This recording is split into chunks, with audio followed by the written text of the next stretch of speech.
Hello class. Class 8 का science का video है ये, चैप्टर 4 खनिज और धातु। 2 वर्कशीट हैं इस चैप्टर में और ये है पहली वर्कशीट। तो शुरू करते हैं। पहला प्रश्न, मैचिंग। वस्तु को उस खनिज से मिलाओ जिससे वो बना है। तो यहाँ पर आप देखिए, ये जो मैंने पहला वाला बनाया हुआ है वो एज सच कुछ मतलब डिनोट करने का बस तरीका है। ये मैंने बनाने की कोशिश करी है सिक्का, या फिर आप बर्तन कह सकते हैं। तो अगर इसको सिक्का माना जाए तो वो कांसा से बना होता है, जो कि तांबा और टिन है। कांसा एक मिश्र धातु है। तांबा और टिन से मिलकर वो बनी है। और अगर मैं इसको बर्तन कहूँ तो पीतल मिश्र धातु है, जो कि तांबा और जस्ता से मिलकर बनी है। ये आपको स्टैचू दिख रहा है, ये इससे बना है। तो स्टैचू जो है वो इस ब्राउन पत्थर से बना है, ठीक है। और ये है पेंसिल की ये नोक जो होती है ये ग्रेफाइट से बनती है, और ग्रेफाइट जो है वो कार्बन से बनता है, ठीक है। उसके बाद सोना और कॉपर पाइराइट देश में कहाँ पाए जाते हैं, ये है दूसरा प्रश्न। सोना मुक्त अवस्था में होता है, मतलब फ्री स्टेट में पाया जाता है, किसी के साथ वो रिएक्ट नहीं करता, इसीलिए वो मुक्त अवस्था में होता है। और ये पाया जाता है कोलार खान कर्नाटक और आंध्र प्रदेश में। कॉपर पाइराइट पाया जाता है आंध्र प्रदेश, बिहार, मध्य प्रदेश और राजस्थान में। इसके बाद तीसरा प्रश्न है, धातु कर्म क्या है। तो बेसिकली इसमें धातु कर्म की डेफिनेशन पूछी गई है, ठीक है।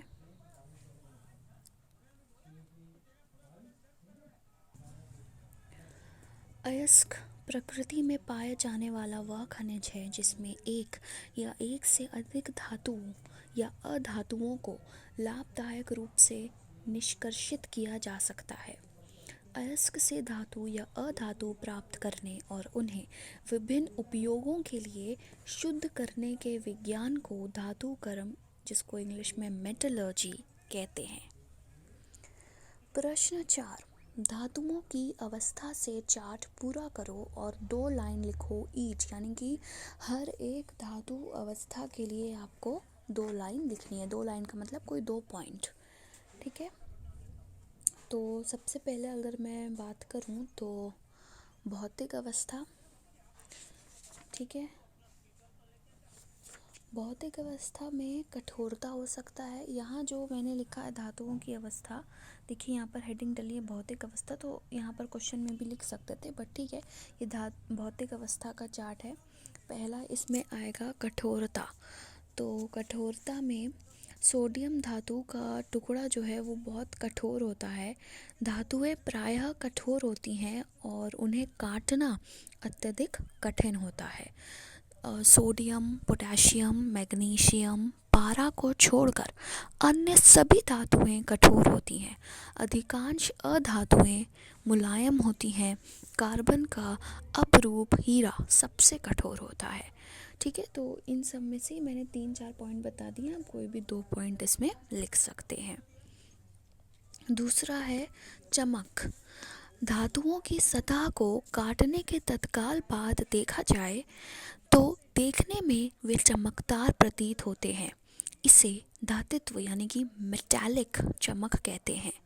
धातुओं की यह चमक उन्हें आभूषण और सजावट की वस्तुएं बनाने के लिए उपयोगी बनाती हैं। अधातुएं धातुओं के समान चमकीली नहीं होती हैं, यानी कि जो अधातु होती है वो चमकीली नहीं होती है और जो धातु होती है वो चमकीली होती है। तो इन सब पॉइंट से आपको धातु और अधातु की भौतिक अवस्था में कुछ डिफरेंसेस भी पता चल सकते हैं, यानी कि वो कैसे अलग हैं। धातु और अधातु की भौतिक अवस्था किस प्रकार से अलग है वो भी हम इन पॉइंट्स से पता कर सकते हैं। तीसरी भौतिक अवस्था है अधातवर्धनीयता। एल्यूमिनियम, कॉपर तथा आयरन का छोटा टुकड़ा लेकर अगर हम हथौड़े से पीटें तो पहले तो पहले की अपेक्षा वो और चपटे हो जाते हैं, जितना पहले मोटे होंगे वो और चपटे हो जाते हैं और पतले हो जाते हैं, और धातुओं को पीटकर चादरों के रूप में परिवर्तित करने के गुण को अधातवर्धनीयता कहते हैं। चांदी सोना में अधातवर्धनीयता का गुण अधिक होता है, जबकि जस्ता कम अधातवर्धनीय है। अधिकांश ठोस अधातुएं पीटने पर भंगुर यानी कि ब्रिटल हो जाती हैं। मतलब जो अधातु होती हैं वो छोटे छोटे टुकड़ों में टूट जाती हैं, लेकिन जो धातु होती हैं वो पतली शीट्स में हम कर सकते हैं। फिर लास्ट गुण है तन्यता। धातुओं को खींचकर तार बनाया जा सकता है। धातुओं को तार के रूप में परिवर्तित करने के गुण को तन्यता कहते हैं। तांबा, एल्युमिनियम, आयरन के तार आपने देखे होंगे। हमारे घरों में विद्युत संबंधी कार्यों में तांबे तथा एल्युमिनियम के तारों का उपयोग होता है। तार जाली को बनाने के लिए लोहे के तारों का प्रयोग किया जाता है। अधातु में तन्यता का गुण नहीं पाया जाता है। ठीक है, अधातु में ये गुण नहीं होता है। तो अब हम 5वां प्रश्न देखते हैं। धातुओं में विद्युत का प्रवाह होता है। ठीक है, सारी जो धातुएं होती हैं वो विद्युत की सुचालक होती हैं, मतलब उसमें से विद्युत यानी कि बिजली फ्लो कर सकती है, गुजर सकती है। अधातु विद्युत और ऊष्मा का कुचालक होती है, मतलब इसमें से विद्युत और ऊष्मा, हीट और बिजली दोनों ही पास नहीं हो सकती अधातु में से। कार्बन विद्युत का सुचालक है, मतलब कार्बन में से जो बिजली है वो पास हो सकती है, विद्युत पास हो सकता है। अब प्रश्न 6 पर अगर आप देखें तो कुछ केमिकल रिएक्शंस दिए हुए हैं फिल इन द ब्लैंक्स के फॉर्म में। मतलब ये जो खाली स्पेसेस हैं, ये खाली है, ये खाली है, ये खाली, ये खाली, ये खाली, ये सब आपको भरना है। तो 4Na प्लस O2 2Na2O, तो ये कैसे किया जाता है देखिए। जब भी आप ऐसे कोई केमिकल रिएक्शन लिख रहे हैं तो ध्यान रखिएगा कि वो इक्वेशन बाद में लिखने के बाद बैलेंस्ड हो। ठीक है, और देखो यहाँ पर मेरे पास सिर्फ सोडियम है, Na का मतलब सोडियम, और यहाँ पर मेरे पास है सोडियम ऑक्साइड। ठीक है, तो जब मैं Na में ऑक्सीजन के साथ रिएक्ट करूँगी सोडियम को, तभी तो मुझे सोडियम ऑक्साइड मिल पाएगा, यानी कि मुझे यहाँ इस फिल इन द ब्लैंक में ऑक्सीजन गैस से इसको रिएक्ट करवाना है। तो मैंने O2 लिख दिया। अब जब मैं O2 लिखूँगी तो मैं देखूँगी कि क्या ये बैलेंस्ड इक्वेशन है या नहीं। तो इस साइड में 4 सोडियम एटम है, तो यहाँ पर भी 4 हैं, यहाँ पर 2 हैं, यहाँ पर भी 2 ऑक्सीजन के हैं, तो इसलिए ये बैलेंस्ड है। फिर दूसरा है Zn+2HCl, यहाँ पर आएगा ZnCl2 plus H2, hydrogen gas जो है वो हवा में चली जाएगी और ZnCl2 प्रोडक्ट बनेगा। फिर है Mg यानी कि मैग्नीशियम प्लस H2O। तो जब मैग्नीशियम गर्म, ये यहाँ पर जो मैग्नीशियम है वो ज़्यादातर गर्म पानी से या भाप से, वाटर वेपर से रिएक्ट करता है, और मैग्नीशियम ऑक्साइड यानी कि MgO देता है, और हाइड्रोजन गैस जो है वो पर्यावरण में चली जाती है। फिर है 2S प्लस क्या, जो H2SO4 प्लस 4H2O दे दे। ठीक है, तो यहाँ पर देखो, यह भी एक चीज़ खाली है ना, तो इस रिएक्शन को कंप्लीट करूँ तो 2S प्लस 10HNO3 आएगा, 10HNO3 आएगा, और यहाँ पर आएगा SO2 और 10NO2। ठीक है, ये सब रिएक्शन है, आप अपनी बुक से ही रिएक्शन मैंने लिखे हैं, आप चाहें तो बुक देख सकते हैं। 2 एल्यूमिनियम प्लस 6HCl, तो इसमें भी बैलेंस्ड इक्वेशन का हमेशा ध्यान रखना।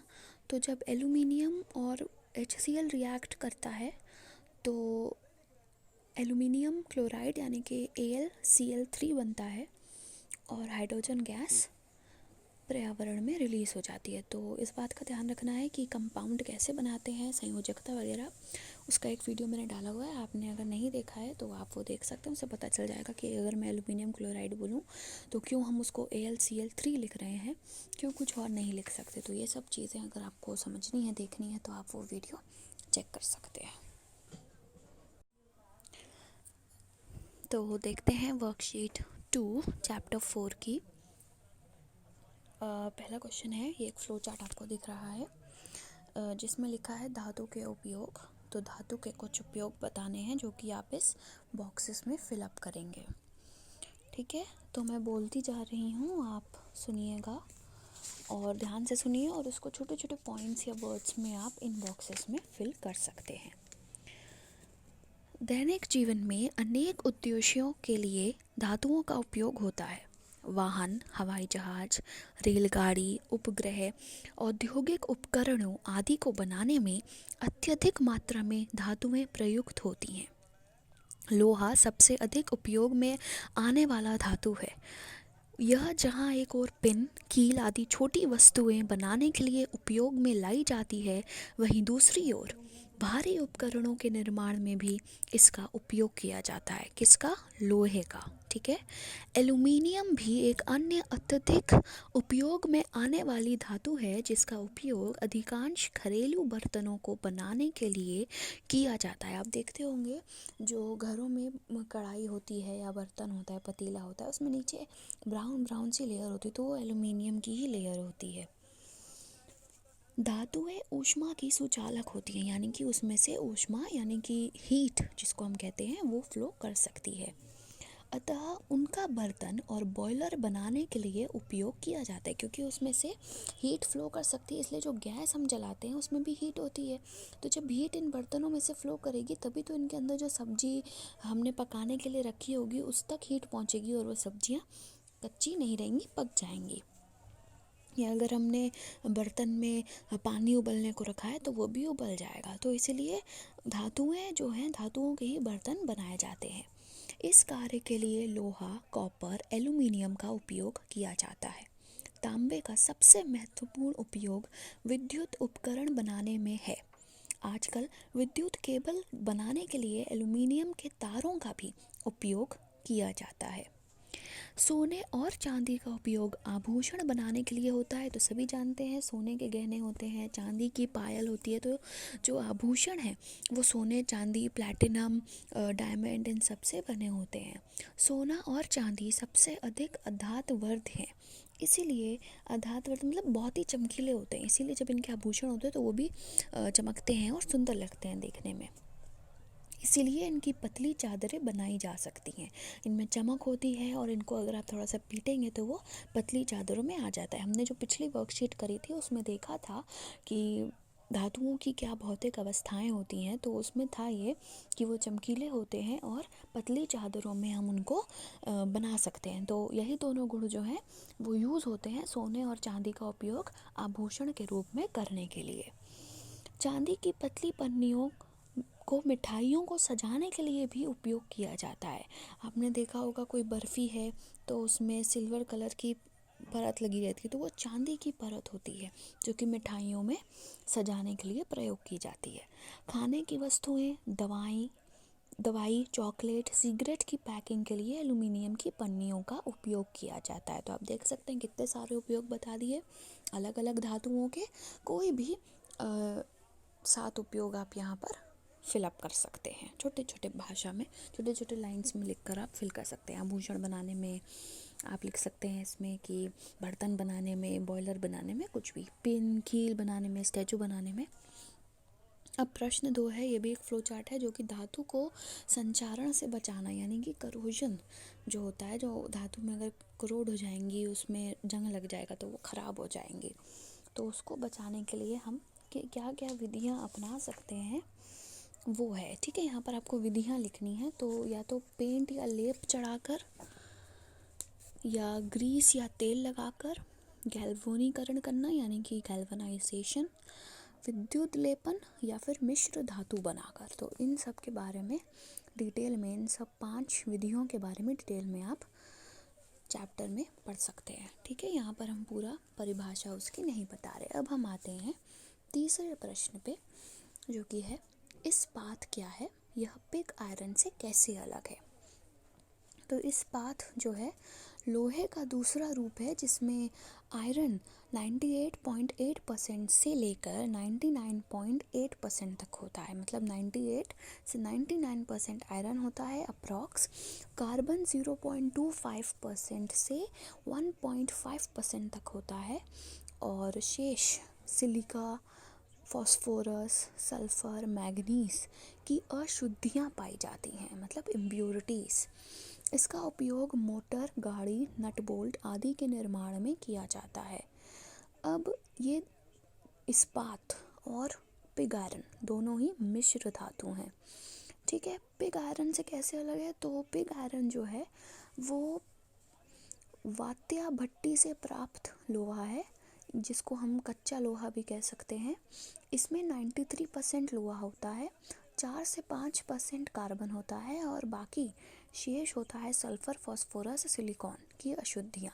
तो आप देख सकते हैं इस्पात में था 98 से 99% अप्रॉक्स आयरन, पिग आयरन में 93% ही लोहा है, लोहा या आयरन जो भी। 4 से 5% कार्बन है पिग आयरन में, लेकिन 0.25 से 1.5% ही कार्बन है इस्पात में। तो ऐसे ये अलग है और इसका उपयोग होता है पाइप, स्टोरेज टंकी, नहाने के टब, कूड़ादान बनाने में। ठीक है, अब चौथा प्रश्न है मिश्र धातु के 3 विशिष्ट गुण लिखो। तो मिश्र धातु जो है अनेक बार शुद्ध रूप में धातु को आवश्यक उद्देश्यों के लिए उपयोग में नहीं लाया जा सकता है। मतलब शुद्ध धातु हम उपयोग नहीं कर सकते, तो हम 2-3 धातुओं को या अधातुओं को आपस में मिला देते हैं, जिससे कि जो हम चाहते हैं वैसा गुण धर्म हमें मिल सके। ऐसे मिश्रण को मिश्र धातु कहते हैं। ठीक है, और इसके विशिष्ट गुण हैं, मिश्र धातु प्रायः मूल धातु से कठोर होती है। शुद्ध सोना बहुत मुलायम है, इसीलिए इसके आभूषण नहीं बन सकते। तो सोने में थोड़ा तांबा यानी कि कॉपर मिलाकर उसे थोड़ा कठोर बनाते हैं, जिससे कि वो आभूषण बनाने के लिए उपयोगी बन सके। मिश्र धातुओं का वायु तथा नमी के कारण क्षरण नहीं होता है। लोहे में क्रोमियम मिलाने पर स्टेनलेस स्टील प्राप्त होता है, जिसमें जंग नहीं लगता। लोहे में जंग लग जाता है क्योंकि वो शुद्ध धातु है, लेकिन जब हम उसमें क्रोमियम मिला देते हैं तो एक मिश्र धातु बनता है जिसका नाम है स्टेनलेस स्टील। इसके भी बर्तन, स्टोव वगैरह का जो बेस होता है वो बनता है और स्टेनलेस स्टील में जंग नहीं लगता। मिश्र धातुओं का रासायनिक यौगिकों द्वारा क्षरण नहीं होता है। मिश्र धातुओं के गुण उनके अवयवी धातुओं के गुणों से भिन्न होते हैं। जैसे आपने कंपाउंड पढ़ा था यौगिक, तो उसमें हमने देखा था कि यौगिक के गुण जो होते हैं उसके अवयवी जो एलिमेंट्स हैं उनके गुणों से अलग होते हैं। तो उसी प्रकार से मिश्र धातुओं के जो गुण हैं वो उनके अवयवी, मतलब जिससे वो बना है, जिस धातु से मिलकर वो बना है उससे उसके गुण से वो अलग होते हैं। जैसे सोल्डर, सीसा, टिन का मिश्र धातु है। मतलब सीसा और टिन को जब हम मिलाएंगे तो हमें सोल्डर मिलेगा। सोल्डर का गलनांक सीसा तथा टिन दोनों के गलनांक से कम होता है। इसी कारण इसका उपयोग धातुओं के टुकड़ों अथवा तारों को जोड़ने में किया जाता है। अब अगर हम देखें 5वां प्रश्न, ये भी एक मैचिंग है और इसमें क्या मैचिंग है, ये सब जो है ये है मिश्र धातु, जिसको इंग्लिश में कहते हैं अलॉय, ALLOY, अलॉय। और यहाँ पर जो है ये उन धातु या धातु के नाम हैं जिससे मिलकर वो बनता है। ठीक है, तो ये आपको मैचिंग करनी, तो इस तरीके से आपको थोड़ा याद भी हो जाएगा। पीतल जो है वो तांबा और जस्ता से बना है, तो ये इसके साथ मैचिंग हो जाएगी। सोल्डर जो है वो सीसा और टिन से बना है, अभी हमने पढ़ा भी। और कांसा जो है वो तांबा और टिन से बना है। और स्टेनलेस स्टील जो है वो लोहा, निकल और क्रोमियम से मिलकर बना है। ठीक है, इसके उपयोग भी है जिसकी टेबल तालिका 4.5 आपके बुक में दी गई है। पेज नंबर 39 सब कुछ बता दिया, वहाँ जाकर आप इसे याद कर लें तो अच्छा है। अब हम आते हैं अपने आखिरी क्वेश्चन पे, जो कि है पूरा करो, fill in the blank type है। एक टेबल दी गई है और उसको आपको भरना है। ठीक है, तो देखते हैं। पहला है मैग्नीशियम। ठीक है, तो मैग्नीशियम अयस्क का नाम है मैग्नेसाइट, और अयस्क में यौगिक का सूत्र है MgCO3। अयस्क का रूप है कार्बोनेट, क्योंकि CO3 है तो मतलब कार्बोनेट। फिर है जिंक। जिंक का अयस्क का नाम है कैलामाइन। अयस्क का सूत्र है ZnCO3। अब इसमें भी क्योंकि CO3 आ रहा है तो ये भी कार्बोनेट है।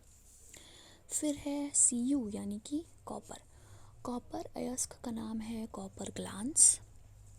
सूत्र है Cu2S, इसको ऐसे लिखेंगे Cu2S। और क्योंकि यहाँ पर S है, ये S है लास्ट में, इसलिए ये सल्फाइड है। यहाँ CO3 था तो कार्बोनेट था, यहाँ S है तो ये सल्फाइड है। फिर है Fe यानी कि आयरन। आयरन का अयस्क है हेमेटाइट। फॉर्मूला है Fe2O3, और अयस्क का नाम है ऑक्साइड, क्योंकि यहाँ पर O3 है तो ऑक्साइड।